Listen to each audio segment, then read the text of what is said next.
की लेखिका हैं स्वाति रानी।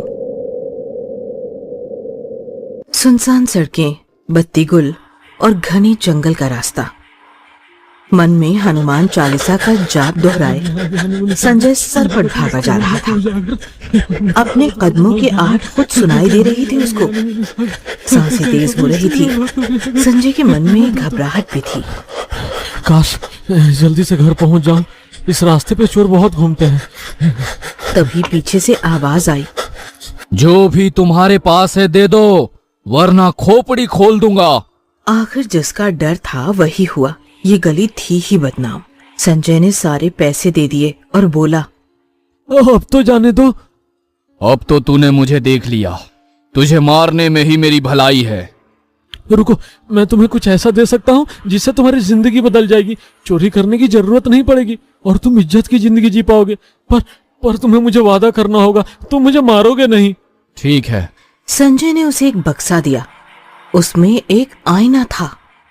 इसे अकेले में ही खोलना और एक माचिस की तिल्ली जलाना और इस आईने के सामने जादुई आईने और अपनी इच्छा बोलना।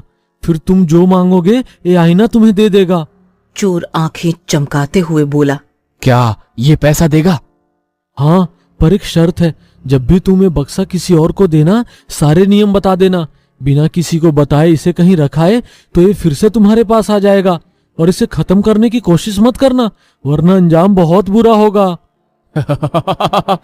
मैं इस अलादीन के चिराग को किसी को क्यों दूं भला? चोर खुशी खुशी बक्सा लेकर घर चला गया। अब तो चोर घर आकर उस बक्से को लेकर एक कमरे में पहुंचा। वहां फटाफट उसने बक्सा खोला, एक माचिस की तिली जलाई और कहा, जादुई आईने। अचानक आईने में तेज रोशनी हुई। वो डर कर पीछे हट गया। उसकी तो सांसें ही रुक गई हो जैसे। सामने का नजारा देख के वो डर के मारे कांपने लगा। एक लड़की उसके सामने आई। रूह कांपने वाली आकृति थी उसकी। वो बोली, बोलो क्या चाहिए तुम्हें? मैं तुम्हारी हर ख्वाहिश पूरी करूंगी, पर एक शर्त है। जो तुम मांगोगे उसकी कीमत किसी और को चुकानी पड़ेगी। ले लेना, पर फिलहाल मुझे पैसे चाहिए। मुझे करोड़पति बना दो। पिशाचनी ने अट्टहास किया।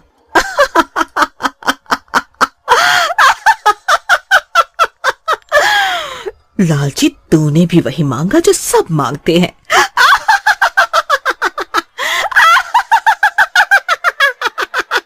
अचानक उस कमरे में पैसों की बारिश शुरू हो गई।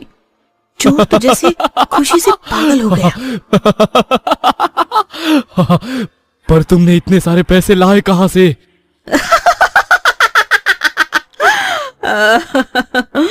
तुम्हें उससे क्या, तुम बस मजे करो। और एक भयानक कर्कश चित्कार के साथ वो गायब हो गई। अगले दिन सुबह वो चाय के ठेले पर गया तो पता चला संजय, यानी जिसके उसने पैसे लूटे थे, उस शहर के पैसे वालों में से एक था। वो रहस्यमयी तरीके से अपने कमरे में मरा पाया गया और उसके पैसे भी गायब थे। चोर को ये सब थोड़ा अजीब लगा, पर वो तो नए दौलत के नशे में चूर था। 10 साल बीत गए उस बात को। अब वो चोर इस शहर का सबसे बड़ा रईस यानी रमेश शर्मा बन गया था। उसने उस बक्से को तहखाने में रख दिया जहां उसके परिवार का कोई सदस्य नहीं जाता था। उसके ताले की चाबी सिर्फ उसी के पास थी। यहाँ तक कि उसने अपनी बीवी और बच्चों को भी कुछ नहीं बताया था। एक दिन रमेश के बेटे का एक्सीडेंट हो गया। वो उस एक्सीडेंट में बुरी तरह से जल गया। रमेश बहुत दुखी था। उसे उस बक्से की याद आई। वो तहखाने में गया, बक्सा खोला, माचिस जलाई और बोला, जादुई आईने। वो अट्टहास करते हुए फिर आई। फिर से वही चित्कार वाली हंसी लिए वो बोली, कहो, बहुत दिनों के बाद याद किया? मेरे बेटे को बचा लो। पर शर्त याद है ना, किसी एक को अपनी जान देनी पड़ेगी। रमेश अपने बेटे के प्यार में अंधा हो गया था। उसने कहा, ठीक है, तुम मुझे मार दो, पर मेरे बेटे को बचा दो। वो पिशाचिनी अपने काले दांत निपोरते हुए बोली, नहीं, जिसे मैं चाहूंगी वो मरेगा।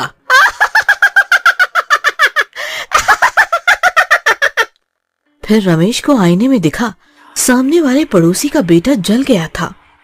रमेश को बहुत बुरा लगा, बचपन से उसे देखा था। रमेश ने कहा, अब मैं कभी तुम्हारे पास नहीं आऊंगा। पिशाचिनी बोली, इंसान लालची होता है, तुम फिर आओगे। कुछ समय सब ठीक चल रहा था। अचानक एक दिन रमेश की बीवी को दिल का दौरा पड़ा। डॉक्टर ने जवाब दे दिया कि ये नहीं बचेगी। रमेश बहुत परेशान था। रमेश की बीवी रोने लगी कि वो अपने वारिस का मुंह भी नहीं देख पाई। रमेश ने फिर से उस आईने के पास जाने के बारे में सोचा। ये आखिरी बार है, उसके बाद उस बक्से को मैं किसी और को दे दूंगा। पिशाचिनी फिर उस बक्से के आईने में आई और अट्टहास करते हुए बोली,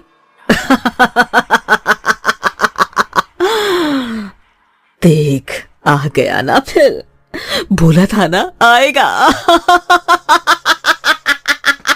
आएगा, आ गया तू।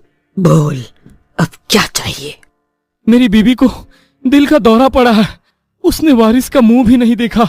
रमेश गिड़गिड़ाने लगा, पर शर्त याद है ना? हाँ, याद है। पिशाचिनी जोर जोर से हंसने लगी। अचानक आईने में रमेश के बेटे की लाश दिखी। रमेश जोर जोर से रोने लगा।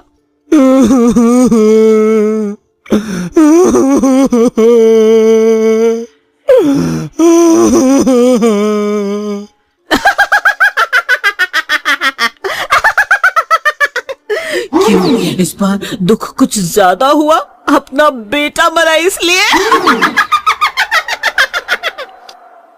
रमेश वो बक्सा उठाकर फेंकने ही वाला था, तभी आवाज आई, खबरदार, ऐसा करना भी मत, सारा परिवार तबाह हो जाएगा तुम्हारा।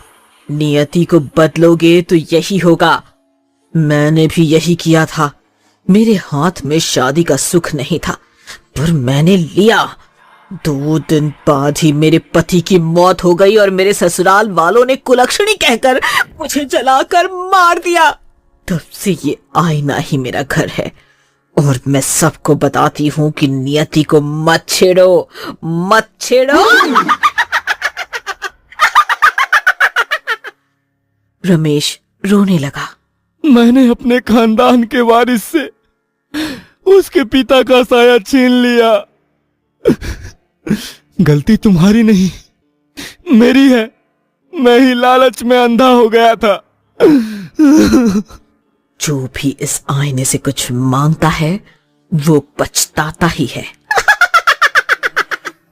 रमेश ने अपने बेटे का अंतिम संस्कार किया और चल दिया। उसी गली में जो चोरों के लिए बदनाम थी,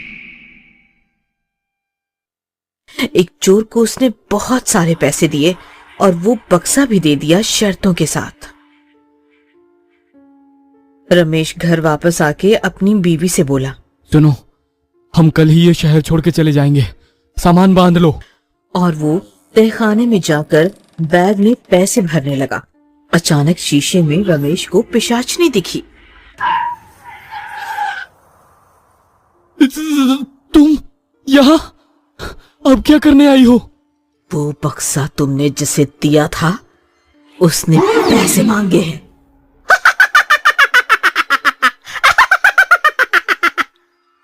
रमेश डर से थर थर कांपने लगा। अगले दिन रमेश के मौत के चर्चे सबकी जुबां पर थे। सब सोच रहे थे किसी चोर ने घर में चोरी करके रमेश को मार दिया। अब वो बक्से वाला चोर शहर का नामी सेठ रघुनाथ बन गया था।